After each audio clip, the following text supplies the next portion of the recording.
Nice. Okay, we got it go.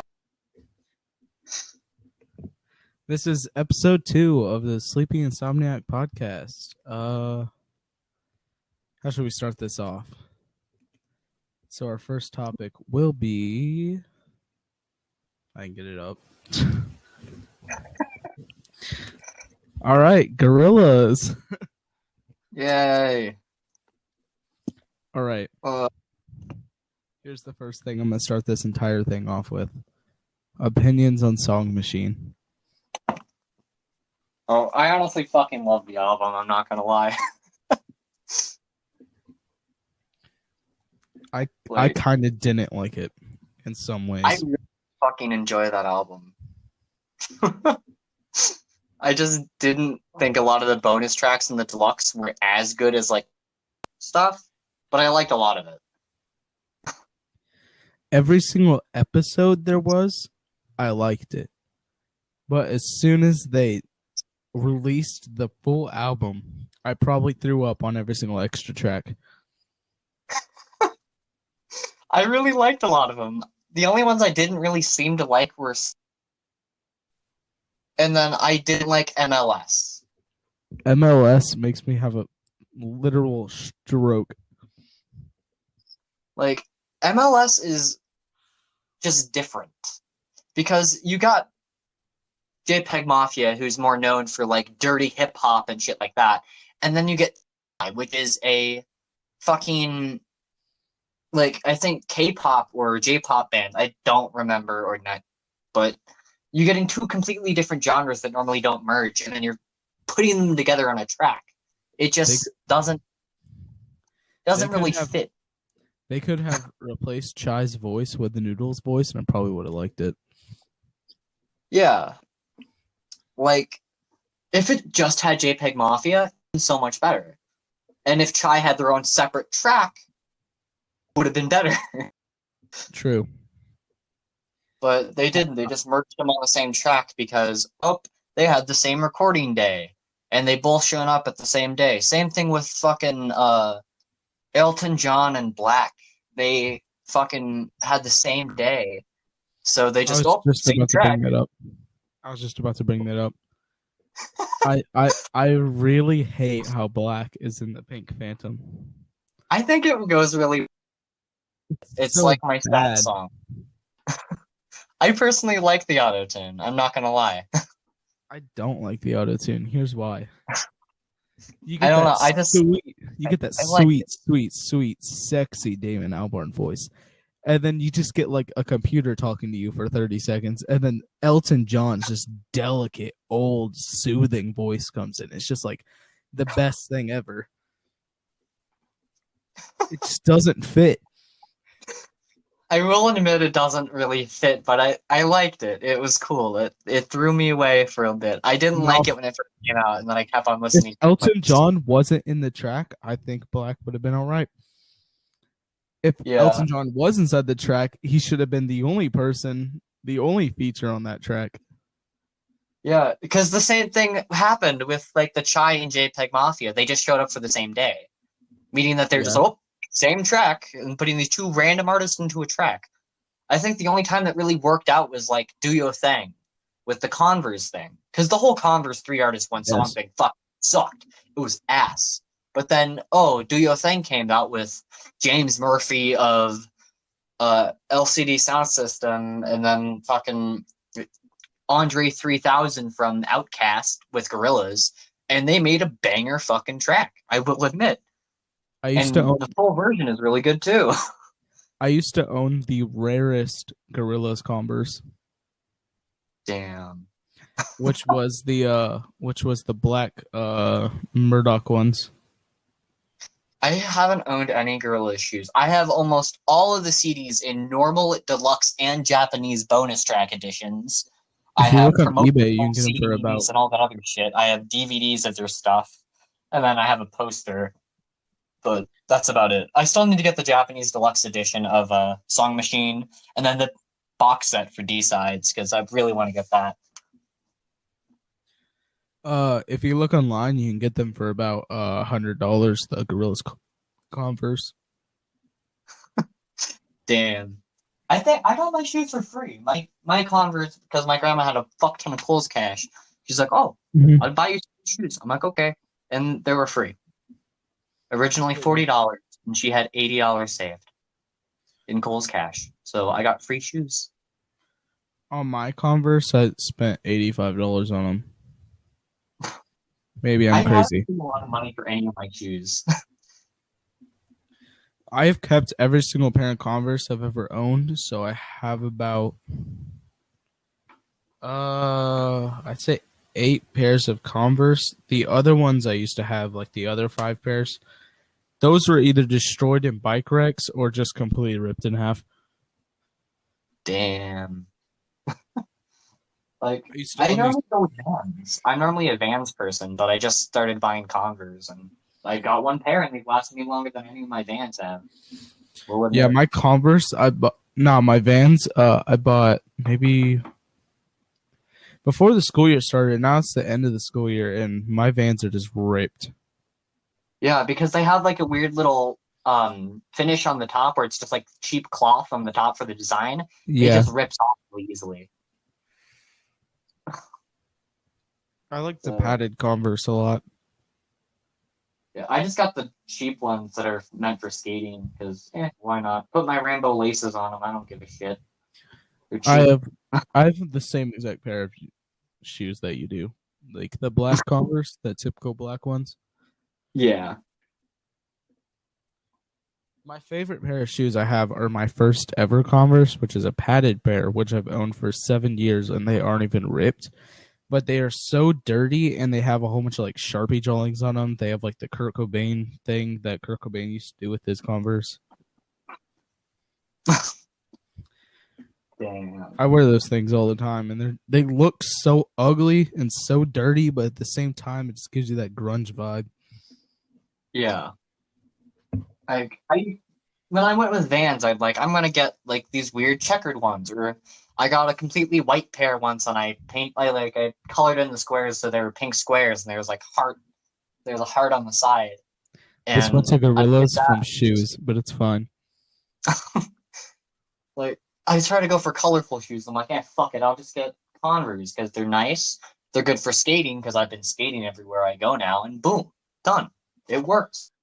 How long have you been listening to Gorillaz? What? How long have you been listening to Gorillaz? I think since I was 2. Same. Because my mom would always play it in the car, and I watch the music videos as an infant. It's like, oh, this is really cool. And I loved Tomorrow Comes Today's music video because it was all flashy and really cool. And fun fact, is still one of my favorite songs of all time. Fun fact, I was terrified of 2D. Like, I watched the Feel Good Inc. video whenever I was like 3, right? And his black eyes with like the red circles in them. Nah. My mind said that's some demon shit. So I was like, nah. I never was scared of it. I was scared of the Rock the House intro for the music video. I was scared of the gorillas popping out of the ground in Clint Eastwood. So everywhere I walked, I thought a gorilla was just gonna pop out of the ground, grab me by my ball sack, and drag me down into the deep of his hole. Oh no! I was terrified. I was also terrified of Dirty Harry, mainly because the dude like violently rapping at you. I thought a dude was gonna pop out of the ground and start violently rapping at me. I wish I was joking. Oh god. And then I stopped listening to Gorillaz for about 2 years. And whenever I was about 6 or 7, right? Like, so I went from like being like 4 maybe, and I was terrified of Gorillaz, so I stopped listening to them. And then when I was like 6 or 7, I searched up the music video on YouTube again. I was like, this is the shit. I'm gonna get it down this time. I'm gonna watch it. I'm gonna be a man. I watched it, still terrified. It was about another month. I watched it again. I was like, this is some good crap. And that's whenever I determined Gorillaz is my favorite band. And it was my favorite band until about, I don't know, 2016. I heard Smells Like Teen Spirit by Nirvana, and that changed my entire life. So I've stuck with Gorillaz as my favorite band since like almost all my life. Like, sure, I love Daft Punk. I have temporary favorite bands. I call them temporary because like, oh, this is cool. I like this album. I'm gonna call it my favorite album of the time. But like yeah, my band of all time is going to be Gorillaz, like forever.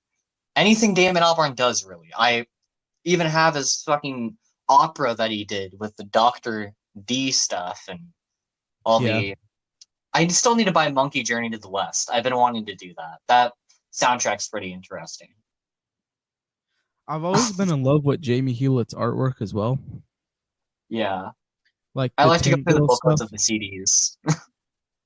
I used to own about 5 Tank Girl like comics, like the original ones. Yeah. I used to have a Tank Girl poster, but don't know what happened to it.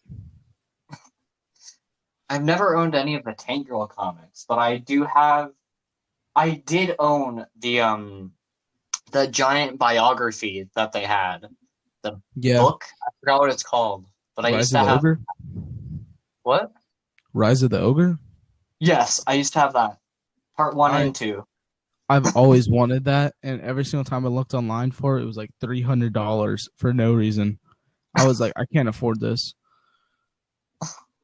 I got it at a library sale. They're like, "Oh, we're getting rid of some books. You can come," because it was going out a bit. Like the library is completely shutting down. It's like, You're "Oh, come telling me, on, you can pick up some books."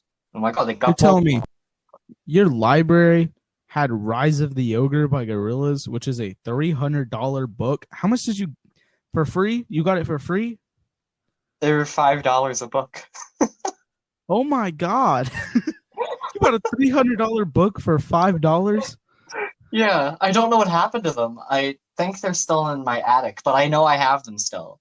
I ordered the deluxe version of Ultimatic. I think that's how you say it, but their new one. I love El Amatic. I don't know how to say it. It's the song right after Feel Good Inc., right? What?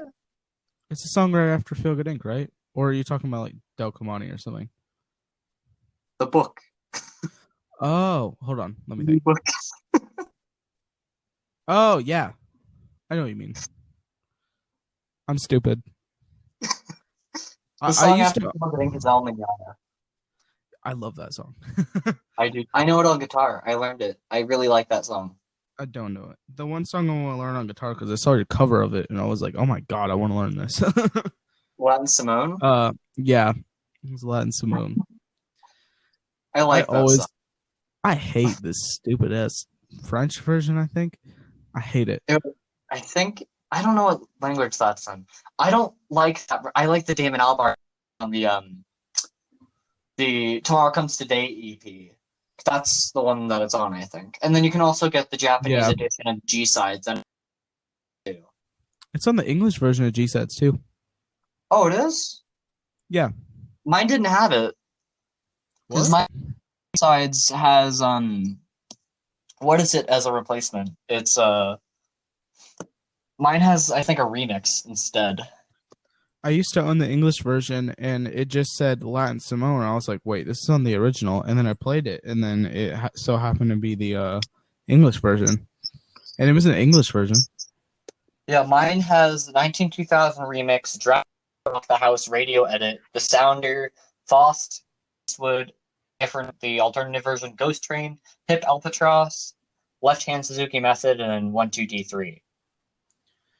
That's it. I think Phase 1 Gorillaz is very underrated, like the entire album as a whole. Sure, Clint Eastwood's very overrated, but I'm talking about like Rehash, 5-4, Double Bass, Gravity. All those songs are so good because Damon Albarn's like younger voice is so good. Yes. They're all really, really good. I'd say his older voice isn't as good as his younger voice. I'd say Demon Days was definitely his peak. I think the peak of Damon's voice is like Everyday Robots. Or actually, no. The first album from Rocket Juice and the Moon, which was also near the time of Damon Albarn's solo album. Because I like that. I just like his voice. All of his stuff's good, but his voice definitely has improved over time. True. You know, a very underrated song by Gorillaz is? What? Oh Green World. Yes. So underrated, but as soon as it comes in with like that hard like bass line, like the really poppy kind of drums, and then just like the crows just going like 300 times. Yeah. It's just so good. And then once Damon Albarn's voice comes in, it's just like, you know what the best moment of my life was? What? Whenever I saw the Saturn's Bars music video up on YouTube, I clicked on that thing, heard the rap verse, and Damon Albarn's classical voice comes in with that "I'm in a steak bar, I got dead Simon's a bass." That part's so good. Like, it's insane. That's like, I love it. Like, we waited what, 5-6 years for that? Yeah, because the last Gorillaz release with the singles thing. No, actually, It was the fall. Studio Sang came out after in 2012. So I think it was the 2012. fall. Yeah, about 4 or 5 years. Yeah. And then Humans came out, and then the fucking Super Deluxe for Humans came out, and all those songs, the bonus Super Deluxe exclusive tracks, are complete ass. Except for Garage Palace, which is actually good. I like Garage Palace, but it's just like, it's missing out on some Damon Albarn vocals. Yeah. Dude, the version on the Super Deluxe for Carnival, the 2D edition, is so fucking good. I don't know how that didn't make the normal album. True. It's good. I kind of like the original rap verse Clint Eastwood more than the normal one. The Starshine was supposed to be a rap. What? Yeah, the Live Cypher? I don't know how to say it, but that rap group, it was originally supposed to be a rap song. Damn. Should we go into our next topic? Yeah, it's been 18 minutes. Yeah. So, Oliver Tree, Ugly is Beautiful Deluxe, coming out soon. Yeah. Can't wait for that. The only song I don't really care for that Oliver Tree has released is Out of Ordinary, because it's not that good, in my opinion. It's not that good. It's what? It's like 3 lines repeated over a really crappy low budget beat that he made in like 2 seconds. Yeah. There's like Oliver Tree is known for his production being on another level. And if he doesn't have that production, then his entire career is just gone. That's why Tree never became successful. Yeah. I love Tree, though. Tree is probably better than Oliver Tree, in my opinion, but the production wasn't there. Like, I love all of Tree's stuff. All of it. His Karma Police cover, amazing. It was. Really butters my egg roll, I'm telling you. I love it so much. And it's a shame that Apollo Records didn't, like, take notice of that Oliver Tree was going to get big. And they're just like, oh, we don't care about this record. And they still don't. They haven't even officially released it yet for Splitting Branches. Splitting Branches, Oliver Tree actually owns the right for Splitting Branches now, and he said himself he's never releasing it. No! He said he absolutely hates it. Why?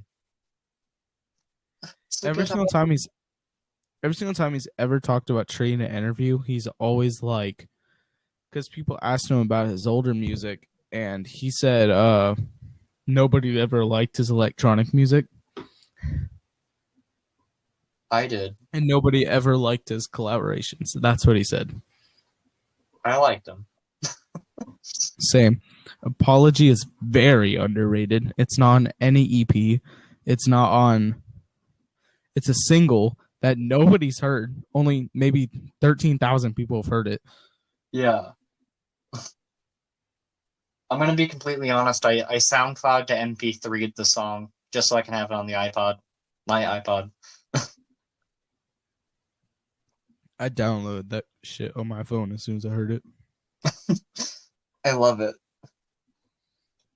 It's just so good. Life Goes On, the original with the rap verse, might be on the Super Deluxe. Because Oliver Tree never said anything about the rap verse yet, but the studio version of Life Goes On that's on YouTube is not the official one. It's just a fan-made one that somebody took the live performance he did on TV. Yeah. Let's think about it. If you were going to release a song, but you decide to do a live performance first, are you really going to do the entire song? No. He wants there to be hype for the song whenever he releases it. Obviously. All in All and Lies Came Out My Mouth are probably my favorite Oliver Tree songs because it was a leak of it. Both the links have been taken down. They're gone. I downloaded both of them on my phone, so I have both of them, but we don't talk about that. Also, if you have the links, please do not leak them. It's very bad to leak things like that. Yeah. Because there's no hype for the album then. Everybody already hears all the songs and it's like, oh, they're already out. There's supposed to be a new Oliver Tree video soon. I swear if it's Ordinary, I'm going to be pissed. What song? Out of Ordinary. Yeah, same. I'm hoping a lot of people went 1993, but that's not going to happen. The Lil Ricky thing. Lil Ricky's literally just Oliver Tree, and we all know this. Yeah. And he's not going to make a music video with him also in it. A lot of people think it's either going to be a... Imagine if there was a music video for All Bets Are Off. I know he's not going to do it, but imagine. What about... It'd be so good. Jerk is the only song that I really want a music video for. Like, you would not understand. Yeah, that one would be really good. Because he released a snippet of him, like, riding a scooter down the street for Jerk. And I thought that was going to be a part of the music video because it was, like, full-on production with, like, cameras and stuff, right? Yeah. And then once the album released, there was no music video for it. And I was like, well, shit. I really wanted this. This is like the only thing I was waiting for. Like, damn. Jerk automatically became my favorite Oliver Tree song as soon as I heard that snippet on his Instagram. Like, it was insane. I just fell in love with that song in like 3 seconds. I love Jerk, honestly. It's a really good song. The production value's up there. The lyrics are good. It's just so good. I think Cash Machine should have been taken off the album. Yeah, because wasn't it already on the EP that came before it? I don't think it was on any EP. Yeah, I think it was. Wasn't it on All Bets Are Off, or was that Hurt? Hurt was a single. Yeah, but it was on the All Bets Are Off. Actually, no. Hurt was an EP, but it had a All I Got on it. Do You Feel Me EP? Oh no, that was Miracle Man. Yeah. Do You Feel Me also had All Bets Are Off. Yeah, and Hurt. Cash Machine was on. I'm pretty sure Cash Machine was probably a single. Yeah. I don't remember it being on I don't remember it being on anything like that. I don't even remember it being on Spotify before it was on the album. Oh, it was on a title before the album. I don't use Spotify Yeah. because I have Tidal instead. It's cheaper than Spotify. That's why I use it. Yeah. Plus, my music's on there. Not like I listen to it. My music's ass production. Mine's pretty bad too. It's either my guitar's too loud or my vocal's too loud. I never have it correct. I'm finally doing work into it though. Like my next release, which I shouldn't even be talking about, but I'm going to be releasing it and I'm actually recording it in a studio. So there's going to be good things. And then I'm getting one of my friends who already is a professional musician to mix it. So, hey. And A very underrated Oliver Tree song is Welcome to LA and Cheapskate. Yes. Those are both really good. What about Movement? Movement's really good too. Have you seen that video where it's like Movement but SpongeBob sings it? I haven't. It's really good. You should. Yeah, I haven't seen that one yet. I can't.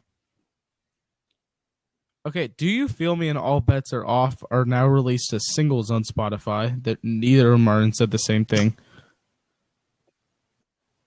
The Alien Boy EP, they straight up took Alien Boy off that EP, and now it's called the All That EP, and it only has one song on it. Why? Because they put it on Ugly is Beautiful. Wait, Spotify does that? Yeah, they like, because some bands just leave it. I guess Oliver Tree changed it because he can. Out of Ordinary is a single. Good. I don't want it on the album. There's a lot of Hurt remixes, which I don't really care for. I don't really care for any of his remixes. I have to keep on forgetting Free Fall by Oliver Tree. Well, by Weathen, but feat Oliver Tree. What about the one featuring Getter? I mean, the one that Getter featured Oliver Tree in. Yeah, that one's really good. I forgot the fucking name for it.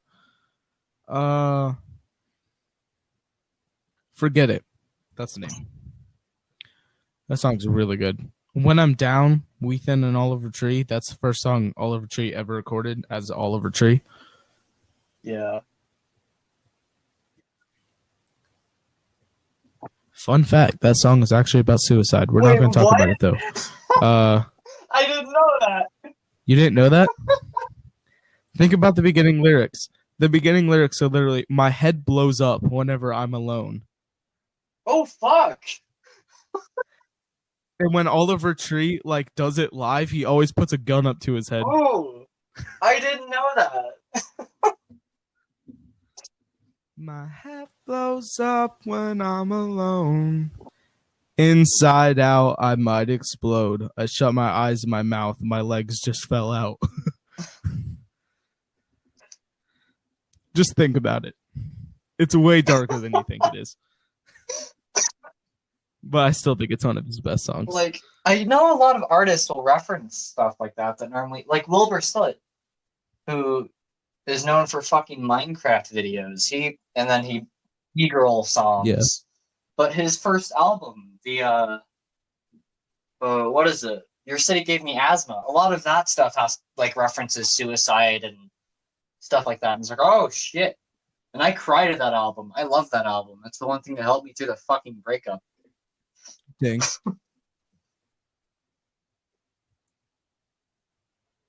I'd say after my breakup with a certain person, I'm not going to say their name. They know who they are. I'm not going to call them out like that. But after that breakup, it kind of hurt just to listen to Oliver Tree. Because while we were dating, that's like one thing I only listened to. I'm able to listen to everything that my ex used to listen to. Like, Lover is like, Yeah. oh, there was their favorite art. I can listen to that shit. It's like, oh, I don't think of my ex when I listen to Jack Stopper. I think Jack Stopper is amazing. I love his music. And then, like, I can listen to a bunch of stuff my ex used to listen to. I can listen to basically any music now and not be reminded of my ex. And it's like, yes! My ex was a fucking stubborn piece of shit. And she was toxic, and I hate her. And this. Dang. I'd be like, oh, fuck. Should we go on to our next topic? The next topic is Rusty Cage and his stolen music. Yeah. Okay. One thing I have to exclaim, I have a guitar. I'm hold on, I'll be right back. I'm gonna go get my guitar. It'll literally take me 2 seconds.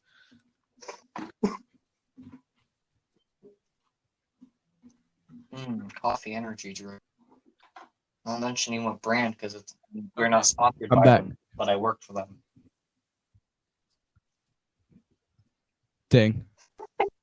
Like, if we can get Anyways, sponsored by so them, he'll probably say no.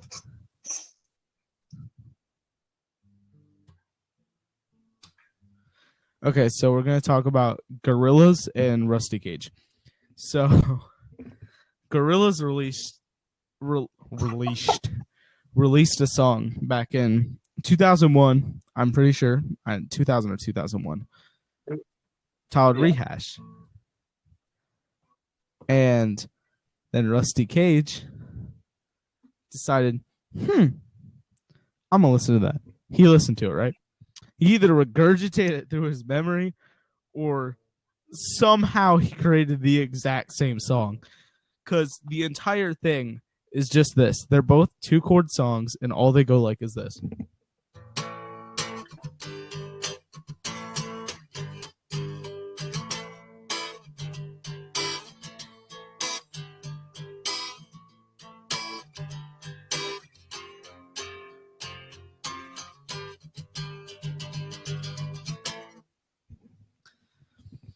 Okay, what they said by Rusty Cage is the exact same as Rehash. Yeah.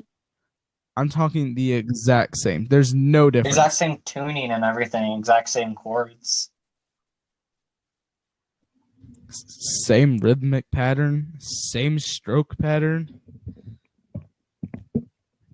Same everything. I will say that Rusty Cage's does have a better drum track. It does. Rusty Cage's also has better lyrics. I'm just going to be honest. I love Gorillaz, but Rehash is probably one of their weakest songs. I'm not going to lie. And then there's Rusty Cage's intro, which is just doom, doom, doom, doom, doom, doom, which is just Liza Flies, which is actually completely stolen off a rap song back from like the 90s. Wasn't it Wu-Tang Clan? Rap song it is, but it's something. Yeah, it was a Wu-Tang Clan song. It was on a commercial for MTV or something, but I can't remember. Which Wu-Tang Clan song it is. Yeah.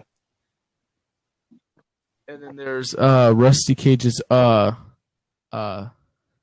background music, which obviously Monkey Jones wrote. We're not going to go into it though. You didn't know I was going to bring that up, did you?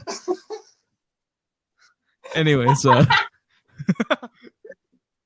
fuck Rusty Cage. He didn't write that shit.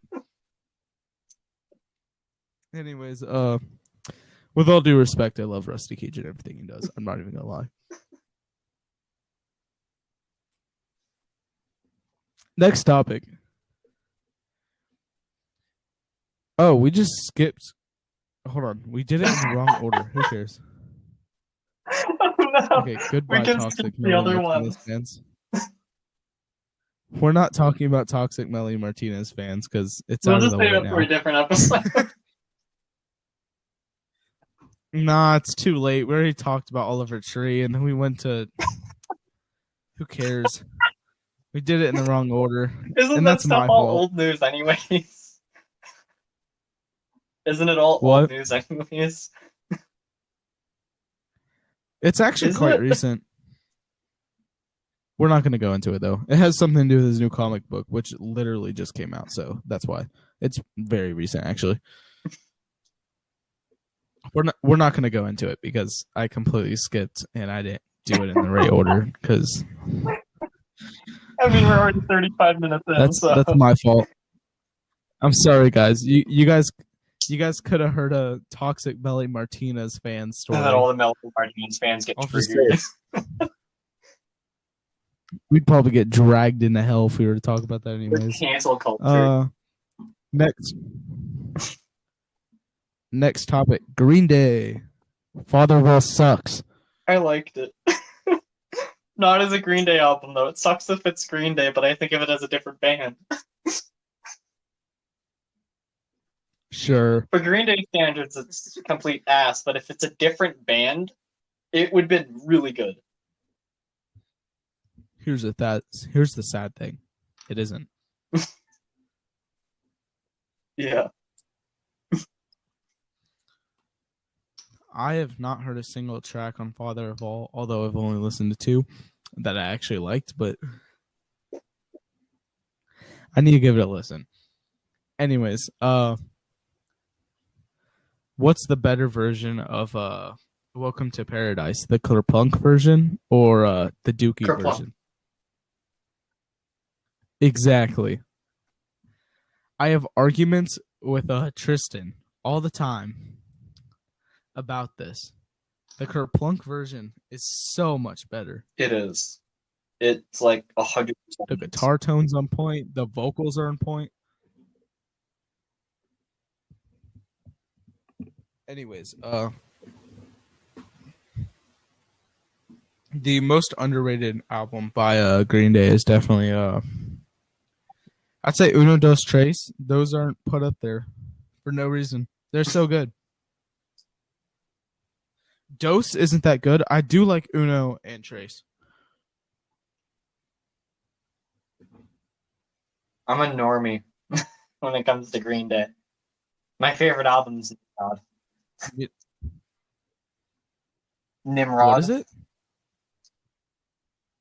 Nimrod's really good. Nimrod and then American Idiot are like my favorite albums by Green Day. Mine are Kerplunk and Insomniac, which goes well with our podcast. Yeah. On Spotify and YouTube. We're not going to talk about it.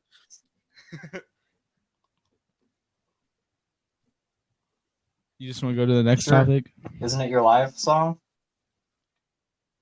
Okay. Yup. Shit. You weren't prepared. I guess I'm doing it without a pick, boys. Oh, you heard it here, folks. Gavin's bad at math. Shut up. Exactly. My grade in math is like a 30. We don't talk about it, though. I'm probably not even going to pass this school year, but it's fine. Okay. I haven't done any work. Lil Darky and his new album, Swamp. It's amazing. That's all I have to say. The production, really high. It's like almost better than Oliver Trees. Some of Oliver Tree's best work is honestly on Swamp. It's really good. Oliver Tree's best work? Shut up. Lil Darky's best work. Yes. You slipped up. It wasn't me. We've already determined that I suck at understanding things. I'm terrible at just socializing with people.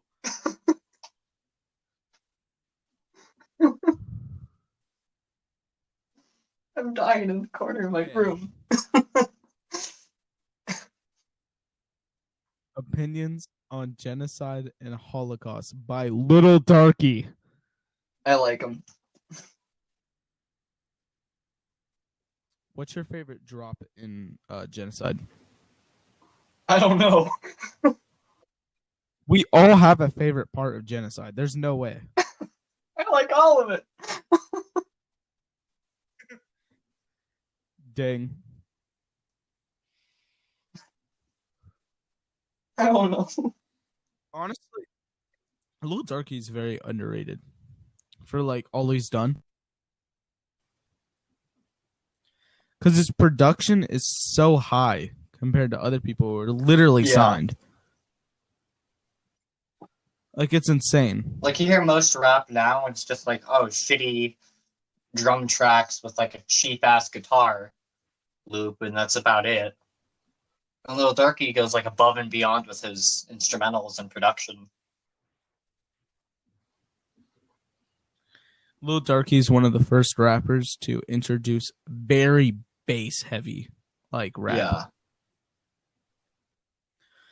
Because when did he release some of his stuff like Genocide was one of his first. Wasn't it like 2017, 2016? Genocide was one of his, it was actually 2019, but he really did like change the entire rap game. Lil Darky used to be known as something. I forgot his name. Old name. Do you know it? I don't. Here, let me look for his oldest stuff on Spotify. Yeah, 2019. His first song on Spotify was titled 1983. That's a good song. And it really is. Really high production. It's really weird. His most underrated album is definitely This Does Not Exist. Because rap music and Where's Ricky and I'm Gonna Stop Doing Drugs. I'm Addicted to Drugs and I'm Tired of It. And Good Morning. And Move Because You Can. All those songs on that album are so good. I like rap music, like the last track. Not the rap in the first one, but the rap in the last one. What do you mean? The last one, the album. Oh, yeah. Yeah, Rap with a W. That one's really good. I like that because it has like an older version of hip hop, but like modern production. True.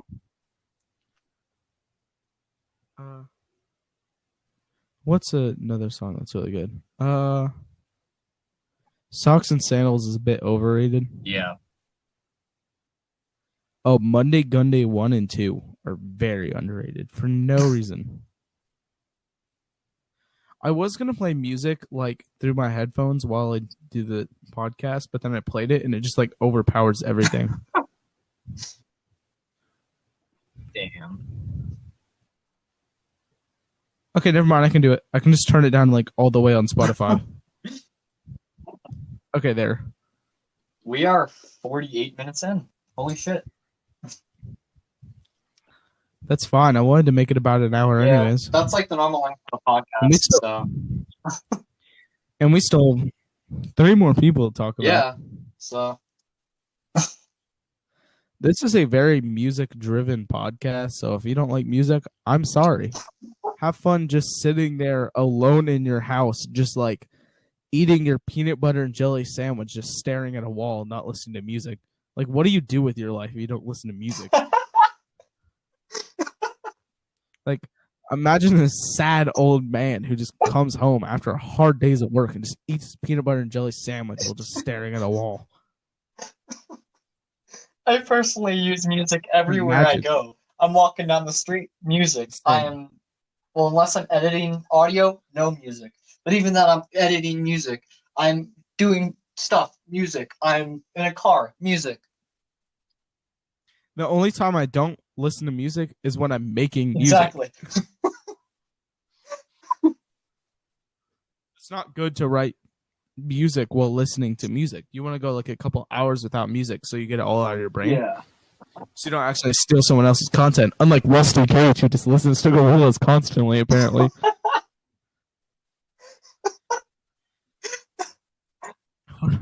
we're not going back into that. Anyways, we're back to the third topic. Shut up.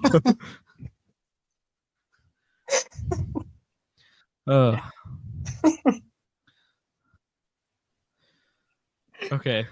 You want to go on to the next topic? Yeah. All right. Ghostmane, Lil Peep, and Suicide Boys. Which one's better? Lil Peep. I'm more of a Ghostmane kind of guy. I like Ghostmane's newest album because it's like more metal heavy. But I know Lil Peep all the way. Honest, I heard AI off of Anti-Icon and I hated it. And I refused to listen to the album. And then one day, I accidentally clicked on the album. And I was like, this shit banging. This is like the best album I've ever heard in my life. And I was like, who's this by? I looked at it. And it was just the intro to the album, by the way. And it said Anti-Icon by Ghostmane. I'm like, what? It was so good. If they would have took an AI off like the single thing, I would have liked the like entire album. Like every single song besides AI is like a banger. What's that one song where it's like mostly screamo? Towards the middle of the album. Lazzaretto? I can't pronounce it. I know that. Was it start? Either Hell Rap or Hydrochloride. That's the song. I said it wrong. I like that one. Again, I can't read either. My grade in English is like a 5. Hydrochloride is a good song. It's fine. Noise is my favorite album by Ghostmane, easily. What about Peep? Peep? I'm not sure if I have a favorite album by him because every single like thing I like by Lil Peep is always spread out through all of his albums. There's never an album that I'd prefer over the other one. Yeah. I think Hellboy or Come Over When You're Sober Part 1 has probably some of the best tracks. Like, as majority-wise. And I like Cry Baby a lot, but I feel like it's overrated, so I don't want to say that. It's a good album. All of Peep's stuff is really good. I like it. It's sad that he had to fucking pass away. Yeah. Come Over When You're Sober Part 2 is really good. I cried on Life is Beautiful. Same. Whenever I heard that song, my heart just dropped. Yeah, especially knowing that he died. So good. It's like, I listened to Lil Peep whenever he was only on SoundCloud. I wasn't one of those fake fans. Yeah, I'm calling you out, you sorry pieces of shit. I got into Lil Peep around 2017. I was kind of late. I will admit that. I started listening to him when Come Over When You're Sober Part 1 just released. His Benz Truck was the first song I heard by him. I started listening to him before his name was even Lil Peep. Wait, what was his name before? It was something really weird. I don't remember. I remember my cousin was listening to him, and I thought he was like the best thing ever. And then he told me about him. Yeah, because I love Peep. Peep's music is really good.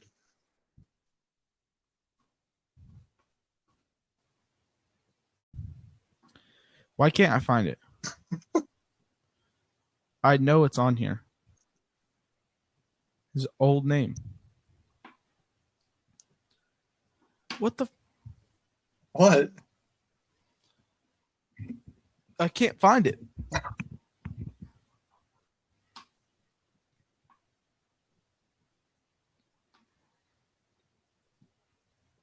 You have an old rap name.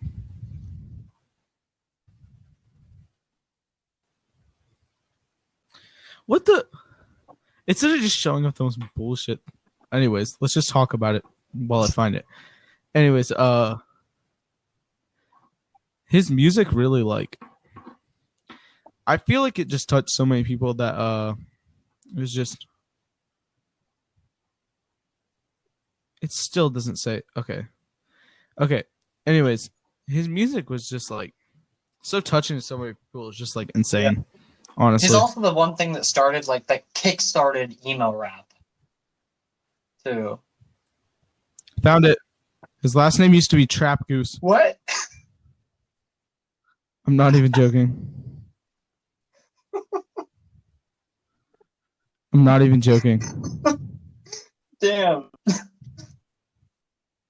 His music was so good back then, too. This was like 2015, 2014. Yeah. Because he changed his name to Little Peep in, like, I think 2015, 2016, because Hellboy. He only had that name Trap Goose for only a year. Hellboy is really good. I love this album. Well, mixtape. Because he calls it a mixtape. Yeah.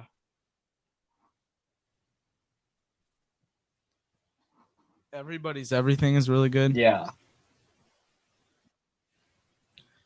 I don't think there's a single song by him that I hate. Yeah, now looking at all the songs, I think that Come Over When You're Sober Part 1 is probably my favorite Little Peep album. Mostly because I love every song off it, and because it's so short, there's not like any songs that I will skip. Anyway, it's only 24 minutes. So Yeah. Hellboy has 16 songs, and Come Over When You're Sober Part 1 only has 7. Now, Suicide Boys. Do you listen to Suicide Boys? We haven't. I'll be honest, I've never listened to them.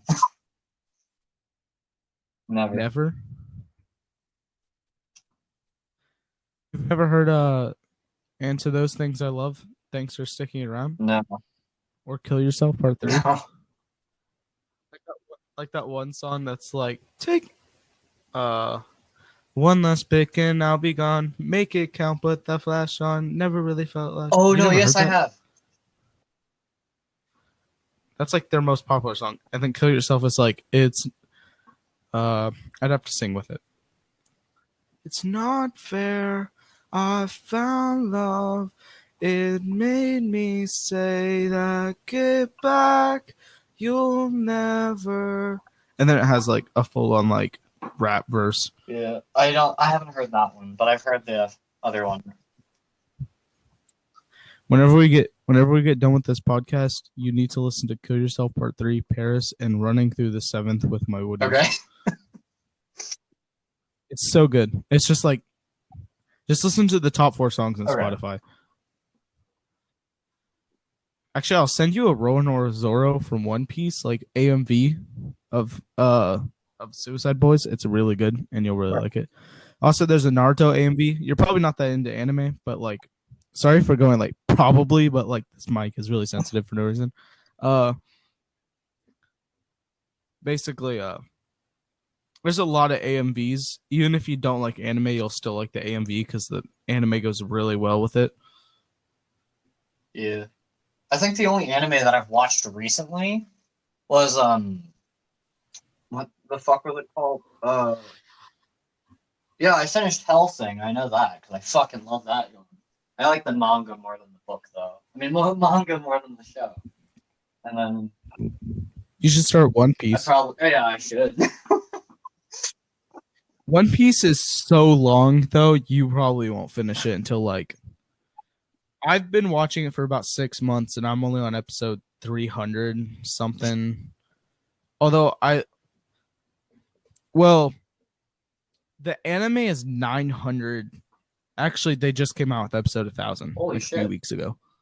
It is the longest anime out there, but it's so good that it's insane. Like if you watch the first arc of One Piece, which is basically everything that's on Netflix, you'll fall in love with it. Don't like watch like the first 2 episodes and be like, I hate this. Like if you're gonna watch One Piece, at least watch until like what's on Netflix and then determine whether or not you like it. Even though that is 67 episodes, but trust me, it's so good. Is there any other things you want to talk about? I have no clue. We're literally almost at the 1 hour mark, and then I also have to cut out the song, so YouTube listeners, there's something on Spotify. You gotta go fucking listen to it on Spotify if you want to hear something exclusive. We might, if you want to, you know what? You know, we'll keep the song as a Spotify exclusive because, like, I was saying we could upload it as a separate YouTube video. I feel like that's too much work, so It's I'm not too much work. I literally just have to cut off the snippet, add the audio to a still picture, and then I'm done. If we want to do that, then sure. But I mean, we already hyped it up to be a Spotify exclusive, so we'll keep I it as did that. the audio thing with Pulse. So there's the live version of Pulse from the episode 1 of the podcast on the channel. Yeah. So that's there.